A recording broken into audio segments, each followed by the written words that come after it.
Imu e Joy Boy possuem um vínculo muito mais forte do que todos imaginavam. Por muito tempo, a gente pensou que a guerra que aconteceu 800 anos atrás foi dividida entre duas facções que se odiavam e que os líderes desses grupos lutaram até a morte como inimigos declarados. Porém, desde que o Imu apareceu em Elbaf, muitas coisas aconteceram e essas novas informações apenas confirmaram uma coisa: que tudo que a gente achava que sabia sobre o século perdido, aparentemente estava errado. Pessoal, durante o último capítulo nós vimos uma das cenas mais importantes do que diz respeito à relação que Imu e Joy Boy construíram no passado. Basicamente, o Oda nos levou para um flashback bem curto, praticamente com todas as páginas escuras, mostrando o primeiro contato entre Imu e o Joy Boy. A cena parece uma comunicação à distância, os dois se chamando, se apresentando pela primeira vez, sem saber ainda quem era quem do outro lado. E o detalhe que mais chamou a atenção da comunidade foi o sorriso do Joy Boy, mostrado parcialmente e idêntico ao sorriso do Luffy. Depois, voltando para o presente, o Imu questiona o próprio Luffy, incomodado sobre por que ele insiste em trazer essas lembranças de volta à tona,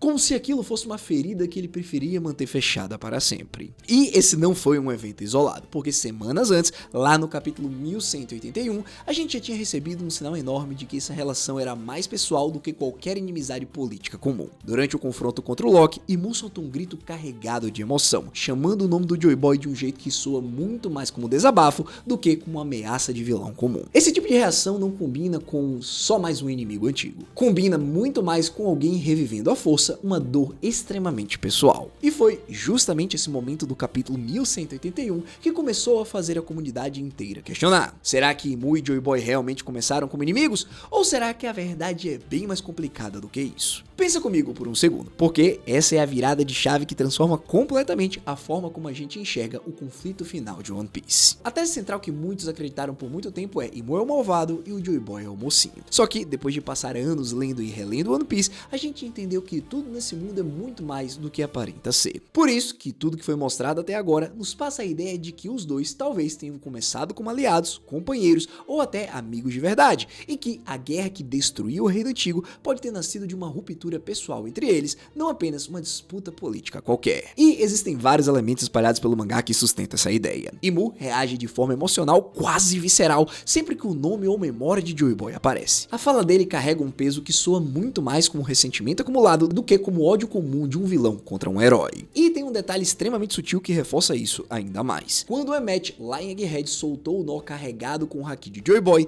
Imu reconheceu aquela assinatura energética na hora, sem hesitação nenhuma. E é bom a gente lembrar que o Oda já estabeleceu lá em Wano que cada pessoa carrega uma assinatura única de haki, reconhecível por quem já sentiu aquela energia de perto anteriormente. Ou seja, essa cena primeiro nos fez pensar que Imu reconheceu o haki de Joy Boy e começou a tremer porque o Joy Boy tinha sido o único capaz de vencê-lo e que o seu poder era muito grande. Só que assim, de fato, o Joy Boy é muito forte, mas aquela reação, agora que sabemos um pouco mais das coisas, parece mais pessoal, como se o haki em si tivesse despertado memórias que o Imu prefere esquecer. Some isso ao fato de que Imu parece querer o tempo todo provar que ele estava certo e que Joy Boy estava errado, o que é um comportamento típico de quem perdeu um debate pessoal, não de quem simplesmente venceu uma guerra. Talvez o maior segredo de One Piece não seja quem foi Joy Boy de verdade, talvez seja o fato de que Imu foi uma das primeiras pessoas a acreditar nele. Agora, vamos ser honestos aqui. O Oda adora construir relações gigantescas a partir de começos extremamente simples. Pensa em quantos exemplos disso já existem espalhados pela obra inteira. O Roger encontrando o Rayleigh em um barco simples, o Luffy encontrando o Zoro em uma base da marinha qualquer, o Luffy entrando na vida de praticamente todo mundo que ele conhece sem pedir licença pra ninguém. E é exatamente esse tipo de começo simples que o próprio capítulo 1188 mostrou entre Imu e Joy Boy.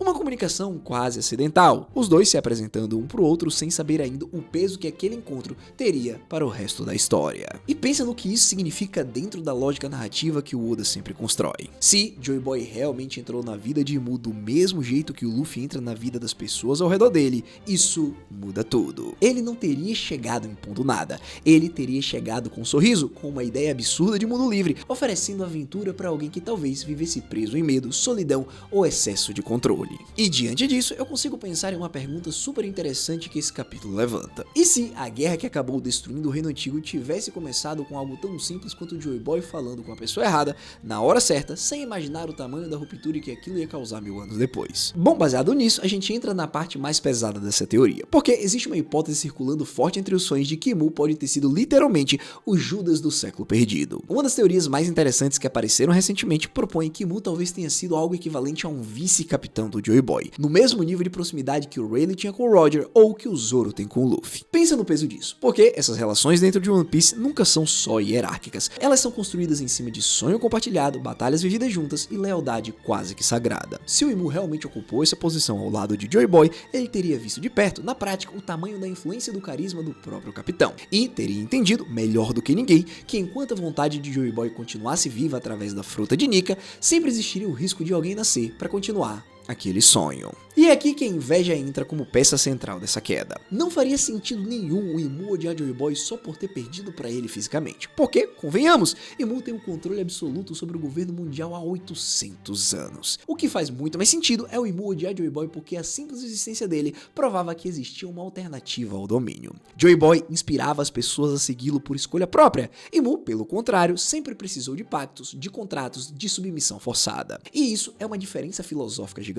O maior poder de Joy Boy talvez nunca tenha sido literalmente a fruta de Nika. Talvez fosse a capacidade de fazer pessoas completamente livres escolherem ficar do lado dele, sem precisar colocar uma coleira em ninguém. Não é à toa que uma das principais frases de One Piece aconteceu lá em Marineford, quando o próprio Droclo Mihawk olhou para o Luffy e disse que ele tinha o poder mais perigoso do mundo, que é de fazer pessoas ao seu redor quererem ajudá-lo. Agora conecta os pontos e pensa no tamanho da consequência que essa teoria do vice-capitão carrega. Porque se Mu realmente ocupou essa posição de confiança máxima ao lado de Joy Boy, isso explicaria vários comportamentos estranhos que a gente vê espalhados pelo mangá até hoje. Explicaria o porquê que Imu trata certos símbolos ligados ao Joy Boy com um cuidado quase religioso, escondendo fotos, cortando cartazes e guardando lembranças de gerações inteiras da linhagem dele. Mais uma vez, pessoal, isso não é o comportamento de quem só derrotou um inimigo poderoso em uma guerra qualquer. É o comportamento de alguém extremamente obcecado, quase incapaz de deixar aquela relação para trás de verdade, mesmo depois de 800 anos completos de vitória absoluta. E tem mais uma outra camada dolorosa nisso. Se Mu realmente foi tão próximo assim de Joy Boy, então toda vez que ele precisa eliminar mais um descendente da linhagem dos D, ou apagar mais um pedaço da história verdadeira, ele não tá só protegendo o próprio poder. Ele tá, de certa forma, reencarnando a mesma traição original, repetidamente, geração após geração, como se cada nova eliminação fosse uma tentativa de provar novamente que aquela escolha antiga foi a certa. E tem ainda uma peça emocional extremamente forte nessa história, que é Nefertari de Lily. A gente já sabe que Imu guarda um rancor pessoal e antigo contra a família Nefertari, especialmente por causa da atitude da Lily durante o século perdido, que resultou na dispersão dos Poneglyphs pelo mundo inteiro, algo que Imu claramente não trata como um acidente. Diante disso, nós podemos chegar a uma boa hipótese. Talvez Lily não precise ser tratada como uma simples par romântico dentro dessa história. Talvez ela funcione melhor como prova viva de que as pessoas podiam escolher o lado de Joy Boy livremente sem serem forçadas. E isso, para alguém como Imu, que só entende controle, seria uma ferida quase insuportável de encarar. Bom, de qualquer forma, no fundo essa teoria toda só funciona se a gente entender que o verdadeiro conflito entre Imu e Joy Boy nunca foi só político, foi filosófico. O Joy Boy representava liberdade, riso, aventura, união entre povos diferentes, a possibilidade real de viver sem correntes. Já o Imu representava exatamente o oposto disso, controle absoluto, submissão, medo, contratos e domínio total sobre corpos, povos e vontades alheias. E talvez o verdadeiro argumento de Imu seja mais complexo do que simples maldade gratuita. Na cabeça dele, as pessoas são movidas pelo desejo. O desejo gera conflito, o conflito gera guerra, e a guerra só termina de verdade quando alguém assume o controle absoluto de tudo. Já o Joy Boy acreditava que valia a pena arriscar o caos em nome da liberdade, porque um mundo onde as pessoas podem escolher, mesmo escolhendo errado às vezes, ainda é mais valioso do que um mundo perfeitamente ordenado à base do medo. E é exatamente por isso que o Imu pode ser encarado quase como um falso deus dentro dessa história. Ele não precisa ser literalmente o diabo para cumprir esse papel simbólico. Ele só precisa ser alguém que vende correntes chamando elas de salvação. Alguém que oferece poder para alguém que deseja algo, mas sempre cobrando o preço da submissão em troca. E isso cria um contraste lindo de se analisar, porque a todo momento, desde que o One Piece se transformou nessa obra mais crítica e política, nós estamos vendo a mesma coisa. De um lado, o sonho das pessoas, contra o outro, que é a obliteração total desse sonho. E isso casa inclusive perfeitamente com o nome da espada de Imu, o vazio. Agora vamos avançar para algo ainda melhor. porque é aqui que a gente entra na teoria que conecta diretamente o que a gente viu no capítulo 1188. Imu não reage ao Gear 5 do jeito que o Kaido, o Lute ou até o Kizaru reagiram. Ele não fica confuso, não se desespera, não trata aquilo como algo impossível de entender. Ele conhece esse tipo de poder de perto, porque ele já viu literalmente o verdadeiro Joy Boy lutando séculos atrás. E é justamente por isso que a fala final do capítulo carrega tanto peso. Quando Imu diz que sabe que Luffy não é Joy Boy porque o verdadeiro Joy Boy jamais seria tão fraco, ele não está subestimando o Luffy à toa. Ele está comparando na prática com o padrão mais alto que ele já viu na vida inteira dele. E isso levanta uma ideia que muita gente ainda não parou para considerar. Talvez o problema do Luffy não seja só falta de força bruta, talvez seja falta de imaginação. Se o Joy Boy realmente utilizava a fruta de Nika de um jeito mais livre, mais maduro, mais impossível de prever, então o Imu pode estar olhando para o Luffy e pensando silenciosamente que ele ainda nem chegou perto do verdadeiro potencial daquele poder. Pessoal, eu comentei isso no meu vídeo de análise, mas eu tenho certeza que vocês também perceberam. A cena do Luffy sendo atravessado pela espada do vazio lembra muito a cena clássica de Alabasta quando o Crocodile perfurou o Luffy. Aquele momento não significou o fim da jornada do Luffy, significou o início da escalada de verdade, o momento em que ele precisou entender a fraqueza do inimigo para evoluir de verdade. Então, pensando nisso, se a história se repete, o capítulo 1188 pode ser exatamente isso, não o fim, mas o gatilho para a próxima evolução real do protagonista. E pense em um detalhe que reforça ainda mais essa comparação com Alabasta. Naquela época, o Luffy só conseguiu virar o jogo depois de entender que precisava se livrar da própria arrogância física e aceitar ajuda, aceitar a limitação, aceitar que existia algo maior do que simplesmente bater mais forte. E se esse padrão se repetir agora contra o Imu, faz sentido a gente pensar que a resposta para essa nova derrota não vai vir só de mais um upgrade de poder bruto. Vai vir, provavelmente, de alguma virada de perspectiva parecida com aquilo que o Joy Boy provavelmente já tinha entendido há 800 anos. Que a liberdade de verdade também é uma forma de força, talvez até a forma mais difícil de dominar de todas. Bom pessoal, continuando, mas ainda dentro desse bloco, vale lembrar de outro momento importante que aconteceu poucas semanas atrás dentro desse mesmo arco. O Loki, mesmo espancado, mesmo diante de um poder absurdamente maior do que o dele, recusou a oferta de domínio que o Imu fez para ele. Agora, pensa no significado simbólico disso. Quando o Loki rejeita ser controlado, mesmo apanhando, mesmo em desvantagem total, ele repete sem saber a mesma resposta que o próprio Joy Boy provavelmente deu para o Imu centenas de anos atrás. Isso deixa uma coisa bem clara, que, mesmo depois de 800 anos de domínio absoluto, o Imu ainda não aprendeu a lidar de verdade com gente que prefere apanhar de pé a viver ajoelhada. Dito isso, agora vamos avançar para uma outra linha de pensamento que circula forte entre a comunidade por agora. Será que o Joy Boy realmente perdeu aquela guerra? Ou será que ele simplesmente aceitou a própria derrota como parte de um plano maior? Pensa nas evidências. O haki armazenado que ficou guardado por 800 anos só para ser usado no momento certo através do Emmet. Os poneglyphs espalhados pelo mundo inteiro justamente pela ação da Lily. E a própria vontade do clã D que continuou se espalhando por gerações inteiras mesmo depois da derrota. Tudo isso soa muito mais como uma jogada de longo prazo do que como uma derrota simples e definitiva. Cara, sério, pensa no tamanho da ironia se essa teoria estiver certa. Imu passaria 800 anos inteiros acreditando que venceu de verdade, construindo um império inteiro em cima dessa vitória, só para descobrir aos poucos que cada peça que ele achava ter destruído de verdade fazia parte de um plano que o próprio Joy Boy deixou correndo silenciosamente através dos séculos. Isso explicaria muito bem por que Imu reage de forma tão desproporcional cada vez que um novo pedaço dessa história ressurge, seja através de um poneglyph recém-descoberto,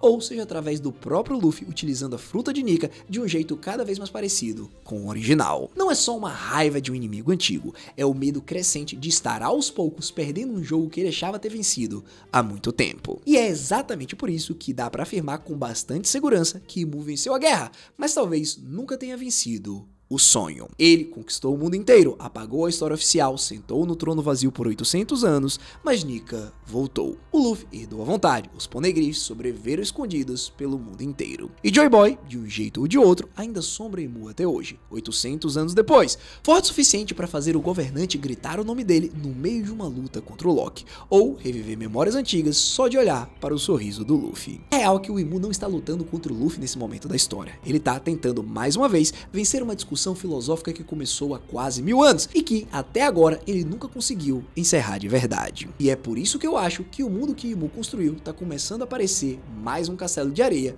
que está prestes a desabar. Pessoal, o capítulo 1188 pode ter mostrado muito mais do que só uma luta gigantesca em Elbaf. Ele pode ter mostrado o primeiro fio de uma amizade que se rompeu, transformada em traição, inveja e 800 anos de ressentimento acumulado. Agora, se essa teoria estiver certa, a guerra final de One Piece nunca foi só sobre liberdade contra domínio. Sempre foi, no fundo, a história de duas pessoas que um dia dividiram o mesmo sonho e escolheram caminhos completamente opostos. Bom, agora é com vocês. Me conta aí nos comentários. Você acredita que Mu e Joy Boy realmente foram próximos antes da guerra? Você acha que a teoria do vice-capitão faz sentido? Ou prefere pensar em uma relação diferente entre os dois? E, sendo bem sincero, você acha que Joy Boy realmente planejou a própria derrota? Ou ele simplesmente perdeu para um antigo amigo que virou o pior inimigo que ele já teve? No fim, se você chegou até aqui, já sabe, deixa o like e se inscreve no canal. E se você por algum motivo ainda quer entender como que as Akuma no Mis possivelmente surgiram, clica nesse vídeo que está aparecendo na sua tela.